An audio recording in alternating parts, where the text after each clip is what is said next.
So in here we've got a watch that's supposedly got 1,000 meters of water resistance. Now usually watches like that, they tend to look pretty ugly, but apparently this one isn't so much based on the pictures I've seen, so let's take a look. And here we go. So I believe the watch wouldn't normally ship in packaging like this. This is just because it's a loan sample from the Swatch Group, so thanks to them for letting me take a look at this. This will be going back to them in a few days. And this is a brand I just wanted to really take my look at to expand my knowledge. And it is a Certina.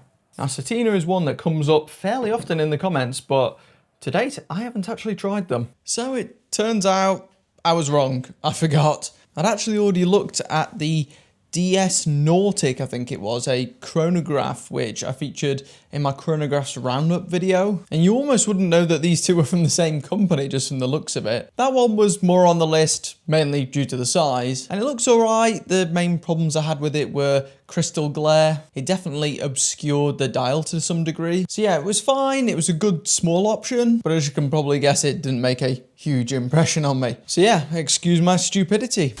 Now this is the DS PH1000M? The PH1000M STC. Now this one they messaged me about quite a while ago asking if I wanted to take a look at it. And initially I wasn't particularly bothered. I don't think the stock images of this one look particularly good. But then I saw some more user generated photos and I thought this one actually looked very good. Now, as you can see, it's quite a big watch. But for a big watch, I do think this is pretty good looking. Now my first impressions of a Certina, this watch is built way nicer than I expected and finished much nicer than I expected too. Is that crown all the way in? There we go. But yeah, I think this is really nice looking. Now, admittedly, this isn't a cheap watch. I'm sure some other YouTubers would call this affordable, but for my channel, this is towards the higher end of things. I think this is just under £900. But as I alluded to at the start, it does have some pretty monstrous specifications. You've got the typical 316L stainless steel case, and that is actually excellently polished. Really, really good finishing on this one. But aside from that, you've got sapphire crystal and that insane water resistance rating. And partially that's why it's quite a big watch, I guess, and why it's got rather prominent case back. It's powered by the Powermatic 80 movement, which some people love, some people seem to hate, but you know, you do get a excellent 80-hour power reserve on that one. While I would love a bracelet at that retail price, the strap is very, very good from the looks of things. Interested to see how it wears on wrist, but this feels absolutely top notch. Quick release tabs, that's always useful. Most of the huge pieces I see from the likes of Citizen, Invicta and a few others, they tend to really gun purely for function, and that just sometimes leaves them looking a bit ugly. Whereas this one, this looks really good. Now the only real letdown from a spec perspective is really the bezel. Now this is only an aluminium insert, which I think is, you know, fine for most people, but for those really into their watches, you can get, you know, ceramic or even sapphire bezels at that sort of price. This one looks good at least though. Definitely matches the theme of the watch. Let's have a feel.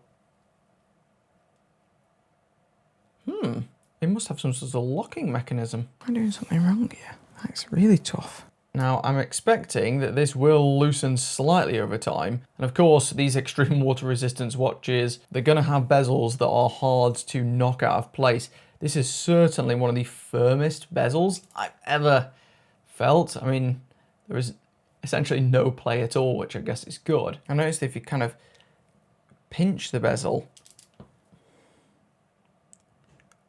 oh, that is interesting. Okay, so it kind of has like a spring-loaded bezel.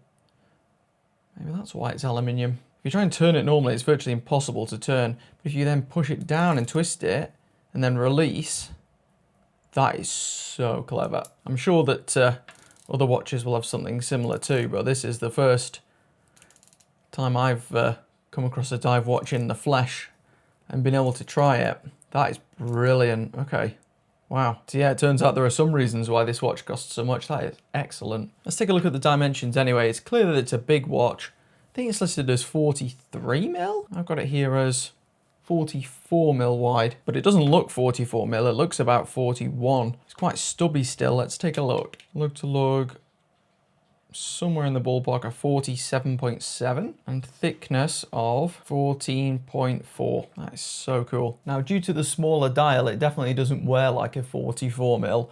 I'd say it wears more like about a 41. And credit to Certina, they've got a band here that even somehow fits my arm. Got a nice looking clasp there too. It's still definitely too big for my wrist. I couldn't realistically wear this. And you do get some of that kind of hovering effect just due to the rear protruding so much. It's affiliate linked in the video description, by the way, if you want to take a look. My arm's pretty small anyway, only 6¼ inches, so this was never going to fit me. And here's a close-up of it.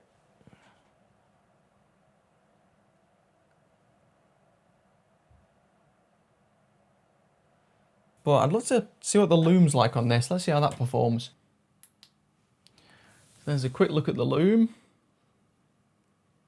I'd say that's about middle of the pack for watches I've reviewed at this price. That's fine, that's usable, but it's not as good as a couple of the big hitters that I've seen before. But overall, my first impressions of Certina are very good actually. I've been going off some of my bigger brands more recently.